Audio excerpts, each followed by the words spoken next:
Hi, my name is Alejandra Moreno and I'm going to talk about World War II. Although that is known that the World War II ended in 1945, the exact day and month varies per the location of the countries.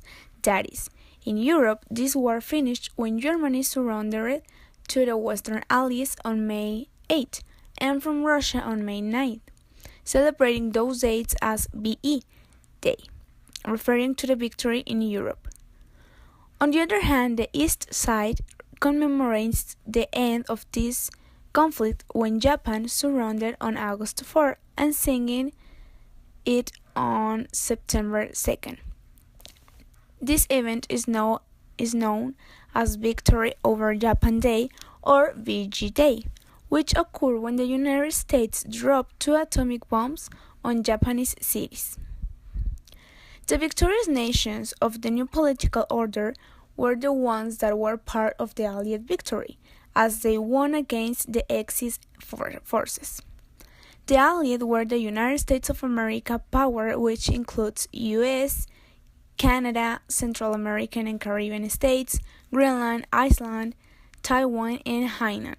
Also, there were the Union of Soviet Socialist Republics, which includes Eastern Europe, Finland, Mongolia, and the Eastern Bloc. The countries in the British Empire, as India, were also part of the Allied victory. The end of the Second World War resulted in a new conflict because of the two blocs that developed around the Soviet Union and the US, forcing other countries to choose between the two camps. The conflicts of interest between the new world powers gradually multiplied, and a climate of fear and suspicion reigned. The Soviets felt threatened by the West and accused the US of spearheading imperialist expansion. All this produced a long period of international tension with dramatic crises, which led to localized armed conflicts without causing a full-scale war between the United States and the USSR. The D-Day happened on June 6 in 1944, and it was a seaborne invasion codenamed Overlord.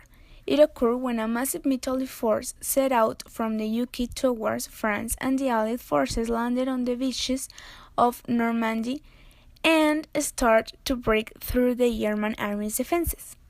The D-Day has been used for military operations. The collapse of Nazi Germany was by late 1944 and early 1945, but specifically it was on May 7 in 1945 that Germany signed an unconditional surrender at Allied headquarters in Reims, France. After dropping 2 atomic bombs on Japan, they surrendered to the United States.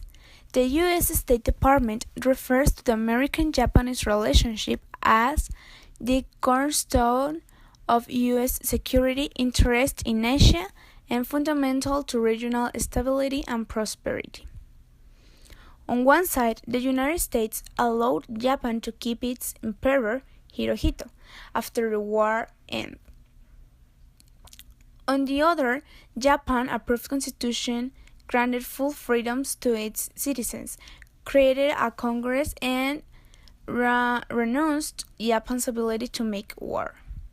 After a few years of the World War II end, in 1947, Japan's post-war constitution became official and Japanese citizens elect a new legislature, and in 1951, the US and other allies signed a peace treaty in San Francisco, formally ending the war. Hi, Mark. How old are you? Hi, I'm 45 years old. And how do you define capitalism and communism? Well, the communism is an economic politics regime where the sex of the nation belongs equally to the entire population. On the other hand, the capitalism is governed by the commercialization and markets laws, inciting the law of supply and demand. Thank you.